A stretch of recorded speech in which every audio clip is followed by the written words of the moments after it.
Welcome to A Prosecco, the podcast that raises a glass to moms who are transitioning from empty nester into the next beautiful phase of life as a free bird. I'm your host, Berni Slowey.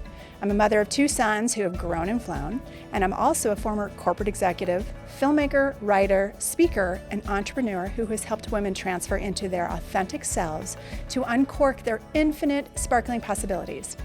So whether you're sipping a Prosecco or your favorite beverage of choice, join me as we pop open today's message in a bottle.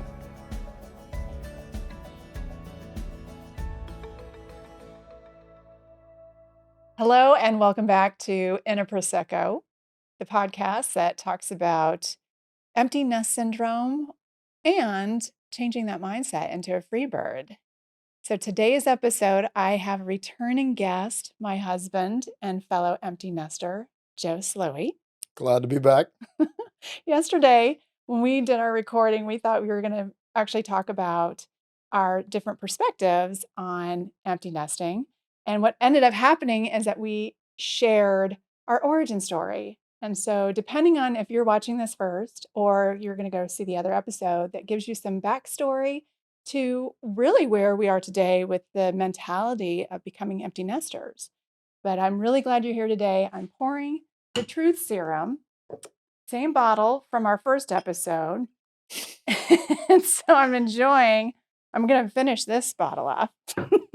Joe has his iced tea that he loves, and it's homemade, correct? Yep. Well, cheers. Thank you for returning today. Glad to be here. Quite the journey. It has been. So when we were first talking about our origin story, before we really let it, and it was really actually wonderful because this is our 25th year anniversary, and we've never really sat down and kind of talked about or rehashed how our beginnings were. And so that was really fun. So I do encourage listeners to go and hear about that, because I think through story, we always resonate with our own story. And so now that we have experienced our kids growing and flown out of the nest, I'd love to be able to give a he said, she said perspective, because I definitely was much more emotional about it. And I credit you, Joe, for really coining that term free bird and what it means to see the empty nest phase in a different light. Well, I mean, our kids are supposed to leave the house, right? Yes. Eventually, they all leave at different times. I was very immature at our kids' age, and it just takes some people longer to get out in the world and find their way. But it's so much fun for kids to go out on their own, and it's just the life lessons they're going to learn. And there's lots of fun lessons, and there's some tougher lessons, but that's what kids are supposed to do. Well, I mean, to credit us, it's a lot of work to be a parent, and I don't mean that in a bad way at all. It's just you're constantly doing things with your kids and taking them places, taking them to sports, working on school with them, doing things, and then we get time together to do the things that we want to do. Kind of like the lifestyle you had before kids.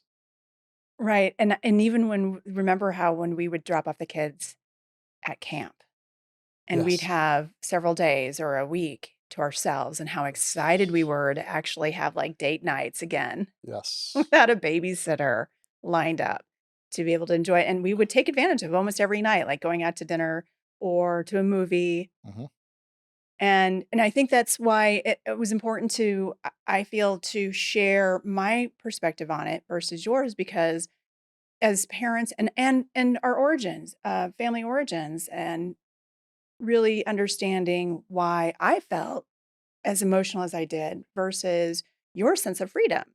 And very briefly, you were traveling so much as a child because your father was in the Air Force.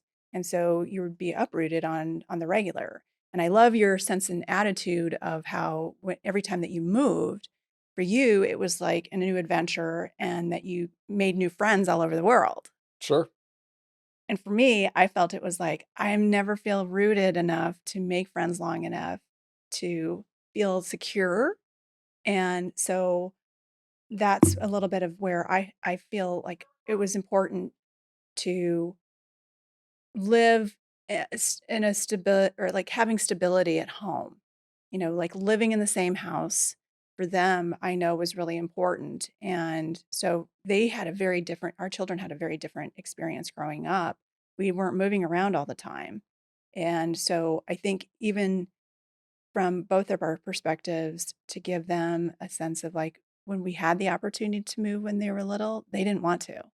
That's right. We looked at buying a new house and they said, "Nope, we grew up in this house and we wanna stay here," which I was thrilled about, and I'm glad they had the sense of, staying in school district and hanging out with the same friends. It's kinda hard being a military brat moving all over the place, and there are pros to it, but, I was happy that our kids did have the stability of basically growing up in one house.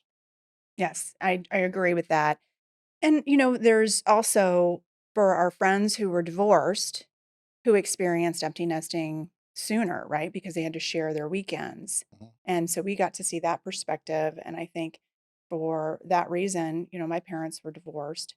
I wanted to be able to give that stability as well, that sense of, that we aren't going to uproot just yet. We waited until our kids were out of the house to move.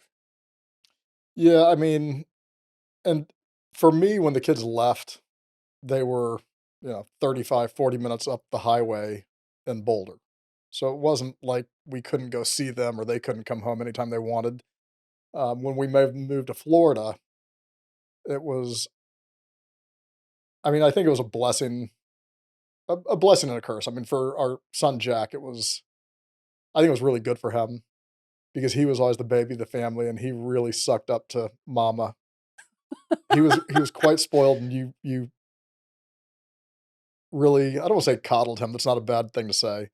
Um, but Jack had it real easy. And, all of a sudden we leave and he's stuck on his own and we called it adulting. He had to start adulting, doing things on his own. I think it was very good for him. I would love to get Jack on the show to provide his perspective because in the other episode where we shared our origin story, that you said that you and Jack were so similar. And I feel that Nick and I are very similar. Nick being the oldest, I was the oldest. I am the oldest. And that we being similar, sometimes that plays into dynamics with the parents too. And I felt the oldest leaving was a huge hit for sure. Like with Nick leaving, it was like, oh, but you're right. It wasn't like they were leaving to go out of state for college. And it was just a simple drive back and forth, and it was easy to get in the car. When we decided to move, I didn't want to move until after Jack actually graduated from CU. And it was pulling at my heart actually to leave him. And yes, I think maybe because he was the baby, but I really wanted to wait. Even when we were deciding to sell, I thought, well, let's rent in Denver for a year before we make a move. And that way, at least we can identify like where does he want to land after he graduates with a new job. And I'm glad we didn't wait. I'm glad that your perspective was why would we wait to make a move? And then when we did the big purge after selling, Oh oh god. my gosh, okay, so we lived in our house for nearly 20 years and had so much stuff in the basement storage room and collected things over the years. Throughout the whole house. Okay, so in the cupboards, we ended up getting a rollaway, and thankfully you know all about that with the fix and flip business that you were in, that you got the rollaway. It took 3 weeks to finally purge everything in order for the house to be put on the market. But that whole experience for me was very emotional too because it was, "All right, I'm letting go of stuff. It's time to let go." And once we did, it was also liberating Sure. because I think that was when I said, after 3 weeks of all of this, I don't wanna do this again. Let's just go ahead and make the move now. Let's go ahead and just pick up." And it was really a last minute decision to, not rent where we were already living with our friends and knowing the market, but taking that leap of faith and moving cross country. Uh, I agree. Kinda stepping back to when the kids first left and they were up in Boulder, I mean, I think we were very mindful of not of letting them live their life and when kids leave the house, for them, it's a blast. I mean, they're just learning new things every day, meeting new people, doing new things. There's no parent there to give them grief, and as much as it hurts the parents or as much as you miss them, the kids are having a ball. Yeah, we Um, weren't getting texts on the regular. no, and I didn't wanna disrupt what they were doing. I didn't wanna invade um, their space. I didn't wanna feel like we were hovering over them, which I'm sure they appreciated, and they'd come home when they wanted to, and we'd go see them occasionally. Um, it's a little harder now, and I'm grateful that Jack loves coming to see us. I do too. And, I think part of when we moved, you were concerned about it, but Jack was like, "I would love to come to Florida in December when it's warm down there and it's cold up here." So I think that helped you with making the transition. Um, and he has been down to see us. He comes down pretty often, every quarter. He's here for Thanksgiving. Does come for Christmas, and um, you've been to Colorado, back to Colorado a few times, and it's all worked out really well. Well, let's talk about why I went back to Colorado last time, because I was going back to Colorado to visit friends, but also for the parents' weekend. And that was my reconnection with Jack. But what happened last year when we moved and when I went to the parents' weekend, I noticed that Jack had a mole that was starting to grow and not look normal. Yep, And I noticed that probably because I wasn't seeing him on the regular. And then I encouraged him. I was, mother's intuition kicked in, and I saw that there was abnormal growth of the mole, and I really wanted him to check it out. And so when he came home for the holidays, and I'd asked him if he'd, done anything with the doctor's office to make an appointment to go check it, and he hadn't, because that's what a typical, young college student, that 18, 19-year-old is like feeling invincible. sure. And he's looking at the mirror every day, not seeing any difference or change in the mole. But then when he finally did, because I persisted and constantly texted him and asked him, have you made the doctor's appointment? That's when he learned that he had melanoma. And I wasn't there. And I felt like I wanted to be as part of that, mother nurturing side of me that wanted to be with him to make the appointments and make sure that he was following up, because I don't want to mess around with melanoma. And that was all on Jack. He had to make the doctor's appointments. He was reporting back to us about what was being scheduled for his surgery. So that the first time that he was actually having it removed to scheduling the reconstructive surgery. What I witnessed with Jack is he not just going through the whole adulting thing, but really the maturity and his resilience around it was really impressive. And he even said, it wasn't like I could just come down, drive 45 minutes, and have a home base to come to. Like, he was really feeling on his own, and we were supporting him from afar. And I think that's what our role becomes, is more of this, the mentor, a coach of sorts, a life coach, like, hey, because we want to be careful about trying to step in too much. And, they're adults and we want them to make decisions on their own, and we want them to have the confidence to do so. And this being such a, this was about his health, that I was so proud of the way that he handled and conducted himself through the whole process. And even when I went back earlier this year for his actual reconstructive surgery, he was on his own when he did the perimeter of the melanoma was removed, the Right. size of a nickel above his lip, which that would be It is pretty devastating. invasive, yes. It's pretty invasive, and every time he goes out, people can see that he's had a significant, surgery on his face. So it's gotta be traumatic for anybody. And the way that he realized that, I have this to overcome. And so he was his own best advocate, going to his professors to inform them that, hey, I'm going to have some procedures. And this was towards the end of the semester. So that he was also coming up on his 21st birthday Yeah, and with finals. He's a May Day baby. He was due on his, or he was due on May 1st, came on May 1st. And so I always appreciated like having Jack be someone who then ultimately was kind of like, I like being the baby and coddled, to being in this mode of like, I've got this. I'm going to manage this on my own and report back. He would send us pictures on the regular just to give us updates. And now he's cancer free.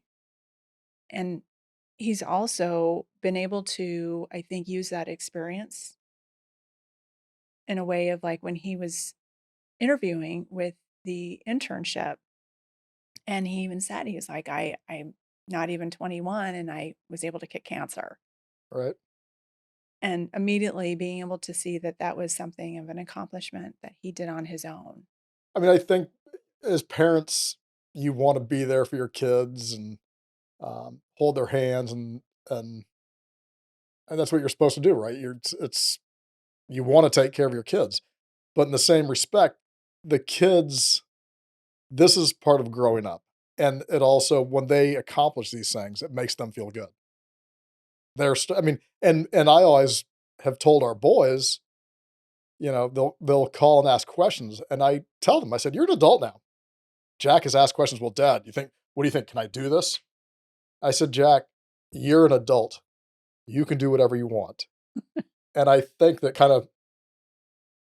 of freaks him out, where we've always given him a long leash, but now it's like, "Hey, man, do whatever you want. You're an adult, but remember, you've gotta deal with the consequences of your decisions.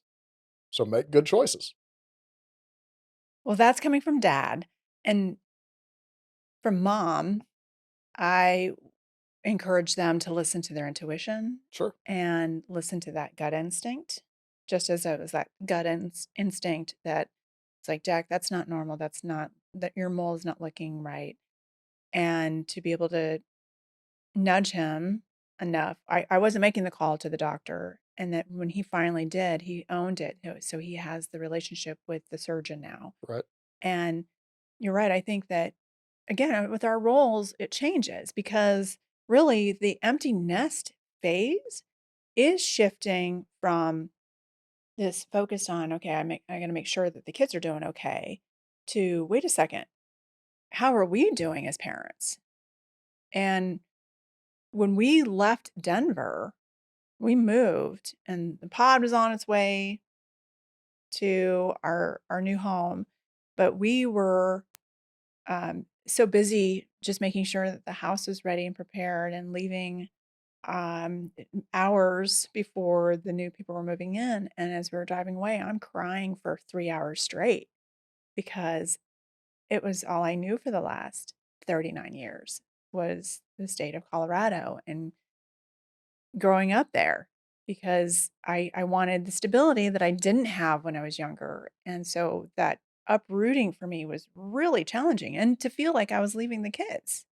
Even though Nick was ultimately our oldest who was moving in with us temporarily so that he could get his job after his gap year and deciding that he wanted to work on the water, kind of following your footsteps, really being on a cruise ship. Now, he was like, I'm going to learn more probably in this experience traveling right now than learning remotely. And I know that even at times where we were differing on that because our view of college was very different. Well, for a little backstory for the listeners, our older son, Nick, was at CU as well, University of Colorado, and he was doing very well in school, but during COVID, when it had pretty much ended, going into his junior year, He was in studying communications. They told him that he was gonna do more online classes. And Nick came to us and he said, "I'm not wasting my time and I'm not wasting your money doing online classes." And, you gotta let your kids make decisions. Um, and a lot of those decisions they have to deal with, and it certainly might not be what we would want, but, at some point you gotta let go. And Nick has always been very driven. So he did a semester on a sailboat and he loved it. And he went straight from there basically to go work on a cruise ship. So he has taken a break from college. Um, I'm kind of the opinion, and I think you sort of agree, and I think a lot of Americans nowadays are looking at the cost of school, and it's gotten out of control. Oh. Um, College is insane, and I didn't go to college. I did for a year, and I got thrown out, rightfully so. Um, so Nick's on his own journey now, and he's loving what he's doing, and I mean that's what's ultimately the important thing is your kids are happy, and if people are happy doing what they're doing, the money will follow, right? I agree. Um, so yes, Nick is spending. He's done several 4 month stints on a ship, and then come home for a month and a half. Um, Anyhow, I Well digress. well, but that makes sense of why he has decided to come home and live with us. Not come home, but live with us because it doesn't make sense for him to live on his own and pay rent for the time periods that he's on the Correct. vessel. Correct. And so for that reason, and not only that though, even when he is living with us, we're looking at things as far as, hey, we have our own life and that he's his own person. So he's got his own schedule. And even though that he's under our roof, there are many times where we can regress to like, I really want him to wake up at a certain time and do this or whatever. But, he has worked his butt off for the entire time that he's on the vessel. He is working 12-hour shifts. And it's not like it's a lack of motivation. It's like, I got to just respect for his time off, what he wants to do, and our relationship has evolved.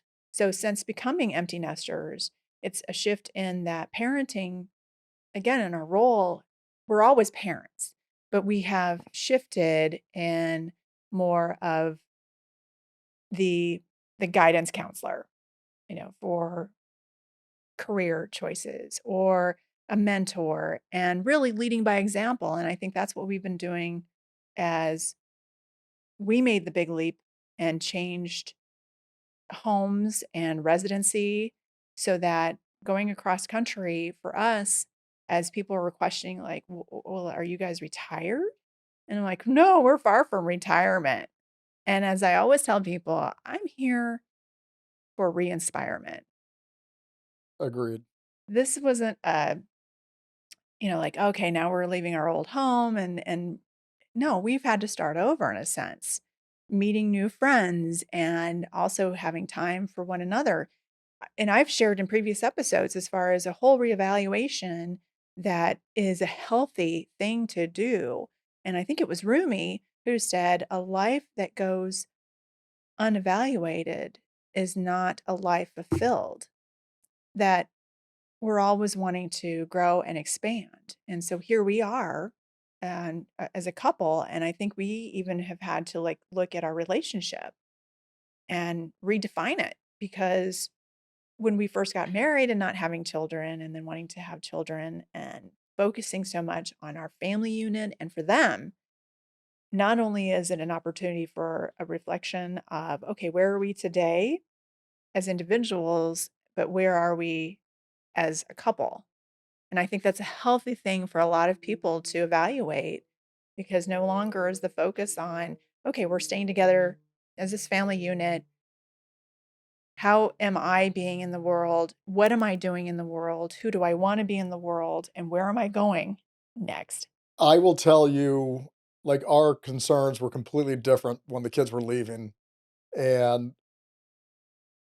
as becoming the empty nesters, my this is believe it or not, my concern was, "What what do you and I sit down and talk about now? Because we have no other, I don't wanna say distractions, but there's nothing else, you when you're dating and you're engaged and you're first married, you're together all the time, and you just have each other, and then all of a sudden you have kids coming into the world, and you spend all of your life, a lot of your life, with your kids, doing things with your kids and as a family, and all of a sudden I'm thinking, "Oh my god, my kids are gonna be gone. What do Bernie and I sit and talk about? How do we fill our days, just the 2 of us?" And, I gotta be honest, man, we had a blast. When the kids left, we had a really good time, but you gotta work at that. I mean, I told you we needed to be spontaneous, and I've made an effort to, anytime you say you wanna do something, I always try and say yes, because I don't wanna sit around, and we always had so many things occupying our time as parents, right? Whether it's Yeah. taking the kids to school or whatever it is.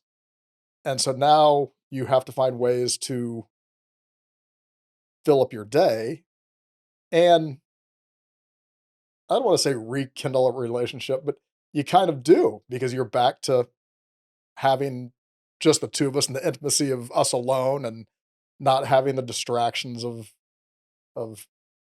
getting calls at 11 o'clock at night, "Hey, can you come pick me up?" or whatever it is. We have time to ourselves now, and I I think we've been really fortunate, because 'cause I've had a really good time since the kids have been gone. I think but I think you gotta work at that, because I think a lot of people, like, my parents, god, when the kids were out of the house, they did nothing. They sat at home, they didn't go out, they really didn't hang out with other couples, and that was their choice, and I kinda thought that's a lonely existence. That's just me, and some people are comfortable doing that. My dad loved to read, but I like the stimulation of being around other people, going out, doing things, um, but you kinda gotta figure it out when the kids are gone. You gotta work on you and your spouse or significant other again. Well, and even personality types, in handling being an empty nester, you've got the introverts and the extroverts, and we're both extroverts. And I used to be an extrovert with a capital E, and I think you're more balanced where you have that introversion and extroversion. Because for me, I felt like the part of the distractions, even when we're in Colorado versus moving to Florida, I wanted to be able to have a community. And for me, it was important to go and find a new tribe here. And I miss my old tribe in Colorado, which I keep in contact with them. But I think that the move was actually really productive because I wasn't distracted. Living someplace for 39 years and having a lot of connections as a result, and then moving to a new state where there is more alone time as we're figuring stuff out, even like where we're going to live. Because when we first moved here, it was a gamble. We got an Airbnb for 30 days as soon as we arrived, and thinking, okay, we'll find our rental. We're not going to buy right away because we don't even know where we want to buy and set new routes. But also with the market, were we going to, want to settle anywhere with the higher interest rates, or even where we would want to be able to settle down for sure. The less distractions that I had personally, I felt like, man, there was a lot of inner work I was able to do. I mean, I made Project 2023 all about healing, because there was a lot that I realized that, yes, what were the emotions that were surfacing as a result of the empty nesting and that were unresolved, and also, about starting over. There was a lot to that as far as like where, what I wanted to be able to shift into, because COVID also made me pivot my career choices so that in-person retreats for my retreat business wasn't feasible. And I didn't feel like what my model was for the retreat was going to be as impactful or potent doing that remotely, Right. Zooming. And because I'm so experiential on my retreats, that I'm thinking like, well, what do I want to do next? And there was the grieving that I was going through a little bit of like losing the old identity and shifting to this new identity, and especially turning 50. And every decade, I feel like we all go through that period of like evaluation. What is this assessment of where I am today? And so I felt like this was really healthy for healing as well as less distractions to really do that inner work for me. That was for myself about why I even led to this podcast. Like, what is it that I wanted to be able to do in this next chapter? And because I'm such an experiential person and sharing from experience. And for you, I feel like it gave you an opportunity to also reevaluate what your next chapter would look like. Well, yeah, I mean, I came down, I thought I would jump right back into the same business, real estate and fix and flips, and, um, we've taken a year off, and it's something I can do anywhere, anytime, but I've just had some other ideas, some thoughts and ideas of doing something completely different, and I gotta tell you, it's been really, exciting, motivating, and fun to look at doing different things, and things that are, I think it's been very creative, and it's been a lot of fun doing what I'm doing. I think that's been healthy, and I've actually witnessed watching you get excited about something new. And you've even had like, this ebb and flow of ideas of what you thought you would do or transition into because it made sense or it was something that, I think from our differences again with like I'm much more of a feeler, you're more of a thinker. And your process of like, okay, what am I going to transition into that would make sense from what I was doing? And you're bubbling up with ideas that is really, I see, opening up your creative channels. I'll tell you what's been really cool about what I'm doing is,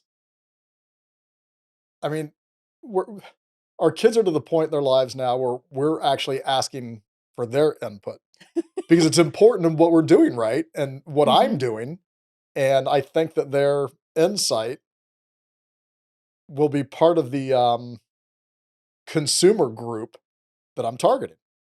And so it's important to listen to what they're saying.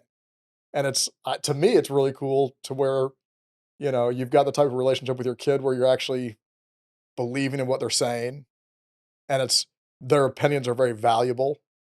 Um, and not that their opinions weren't ever valuable, but they can add, input to what I'm doing, and it's really important. Their insight to me is very valuable, and I trust it. So it's nice to say that, you have that relationship with your kid, and, um, thrilled to have them as sounding boards. Well, I think that's part of the testimonial to us being able to recognize that as our kids were starting their journey into adulthood, that we were also having to step into a new era. We're both learning new things. We're both having to, I mean, I didn't know the first thing about podcasting. And, I think we can take what our body of work was, our body of career, and our backgrounds, our experiences and skill set, and transfer it into whatever we do next. But I feel like I'm on an education that is taking me into more of a fulfillment in my life purpose. And before, I felt like my life purpose was really wrapped around making sure that these human beings that we were raising were also going to be ready to do that for themselves. And that's what I appreciate is our relationship has evolved with our kids. So they're not just our kids. These are young men who are still learning, growing, making mistakes, which as a perfectionist and recovering perfectionist, as I joke about, but we're allowing them to be themselves, and we'll get frustrated at times, right? We're like, "Oh, but I wanna say something, but I can't because I want them to also know that we're gonna be their biggest supporters." Sure. And to be that soundboard for them where, hey, they've gotta make their own choices and the consequences that come from those choices, right? So no matter what, I wanna be that supporter, and would I have said or done something different? But I also want them to always feel that it's comfortable to come to mom and dad and share their experience and want to come to us, and not because they don't want to feel judged. No judgment, but and you gotta listen, and I'm glad they value our opinion. And getting back to what you're doing, I think it's awesome because, as we always told our kids, there's not a manual on how to be a parent. And as parents, you do screw things up. And I think it's healthy to tell your kids, "Hey, man, I wish I'd handled that differently." But there's not a manual on what to do when your kids are gone. And of all the people listening, there you won't have the exact same experience, but you'll get an idea, hopefully, of what we've gone through, and hopefully it's helpful to what you're going to go through. Um, don't dread it, embrace it. It's it's been fun. It's what you make of it. Um, and I think this will help a lot of people. I think that's why I appreciate your mindset as a free bird. It was that you saw this as, hey, this is a next chapter, life change that can be really positive. And for me, I had to go through a grieving period, and that the change and the shift for me was slower, but now I really feel that that's why I created the podcast, was to recognize that this free bird mentality of like, wait a second, now it comes back to being able to focus on myself and what I want to create in the world, and how am I going to be showing up with my gifts, because I want my kids to be able to see that if you follow that mentality of like, hey, we're on a journey, the destination is really just the end of our life. Really, the journey is exploration and growing and constantly this love of learning. That's what keeps us youthful. And I always joke that you're my third child. I'm very still very immature, and I'm okay with that. But that youthfulness, I think that is the curiosity, and energy that comes from like, "No, there's so much more to live," is an important element to recognizing how this can be really relished. The empty nest phase is to be relished, to, okay, it comes back to us because now it's not so much overseeing the livelihood of our kids, it's more of the modeling by example, so that they can come back. And I do love that they wanna come back for trips, to join us on either a vacation or for the holidays. For many of our listeners, it's more about, okay, so the holidays, but then also there's summertime where the kids are coming back home, and how to step away from, the Parenting role. well, the parenting role changes, and it's not so much of the dictating as much as it is to for the parent's role to evolve into the You gotta let go. yeah, it's really that. And as you said earlier about like really going back to our kids and seeing them as people, friends, and even to get their input, right? So that they have had their own experiences, and to encourage them to continue to grow into their truer selves. Because many of us wait until we hit that midlife period to say, okay, now who are we? Versus learning from our own mistakes, that they need to learn from their own mistakes. We can't protect them. We can't just try to control their outcome, right? That they're their own humans being in the world, and how do they show up expressing their true selves and their gifts. I think it's important to at this point let the kids they've got to make their own choices. They got to skin their knees and figure things out. And um, you know, parents always want the best for their kids, but what we think is best for them is probably not what they want. I mean, honestly, it's not. Kids have their own That's idea true. what they want to do, and um, sometimes I just bite my tongue and they got to figure it out.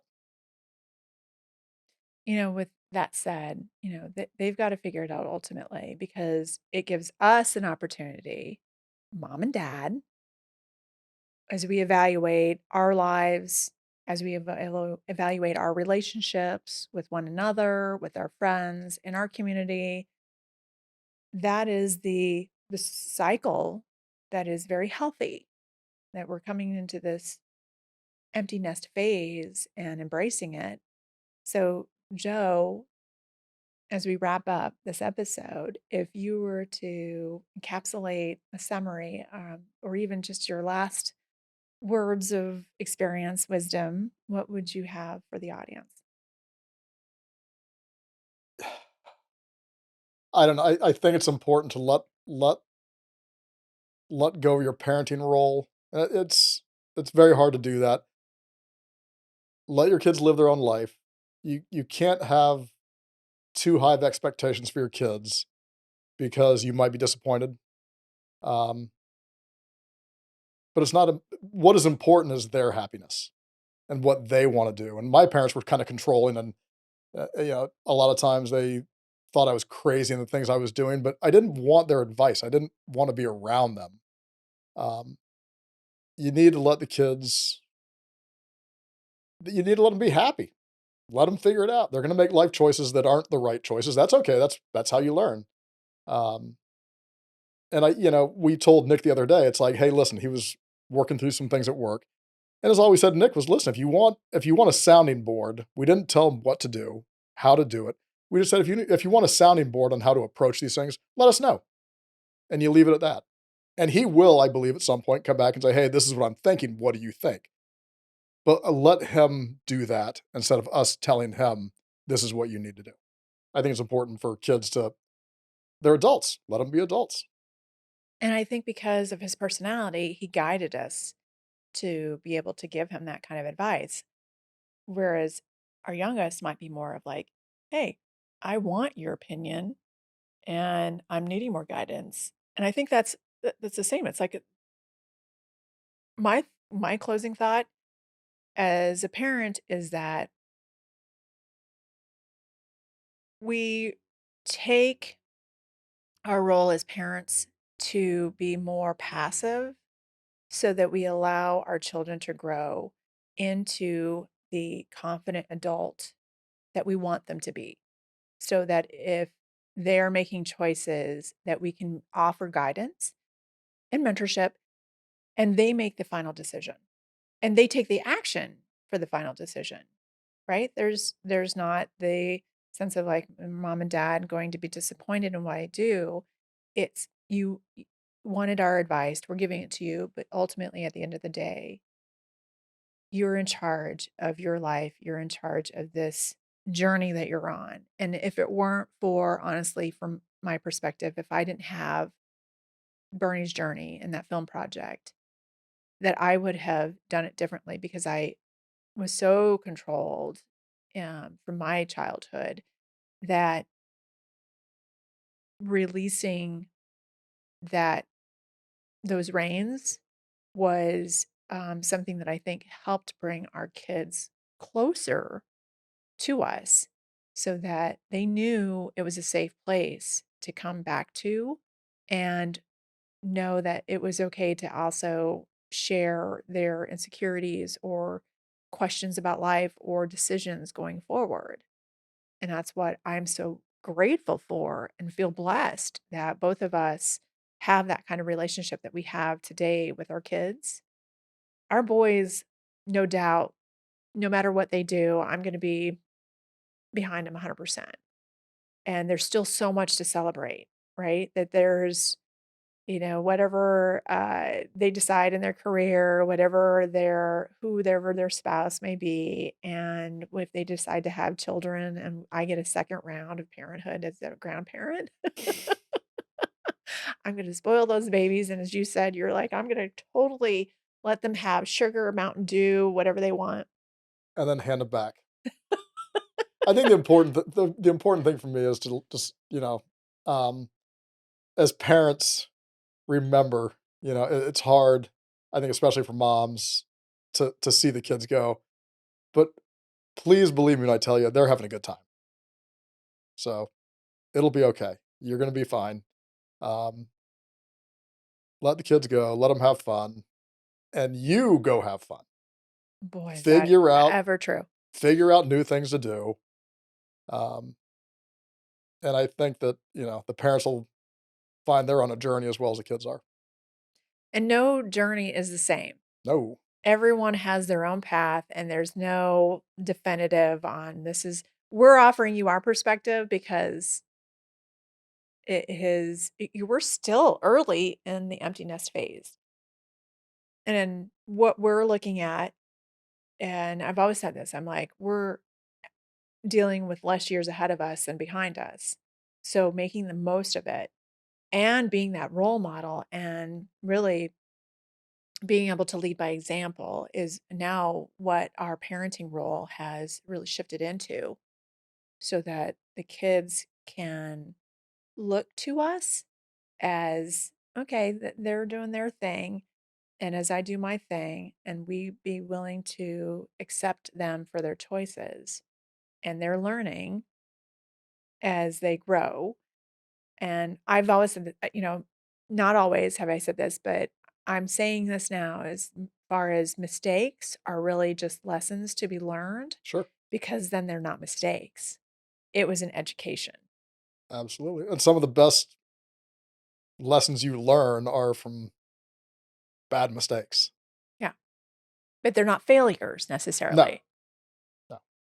If you fail to act on it, then it's a failure. But it's a life lesson.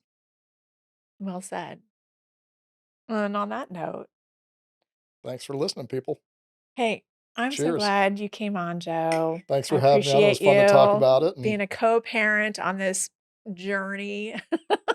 That's never uh it's never been dull. it's not been dull, and it also it's ever growing. Sure. And so I'd love to hear from you listeners as to what you've experienced on your journey, and any ideas and comments. Please do share, subscribe, and certainly come back and listen to some more of any of insights that we have to offer, because we're on this with you. And just as I've said before, I'm wanting you to feel as though you're in the room with us and you're sharing your experiences, your thoughts, ideas. Just share. And until next time, cheers. Yep.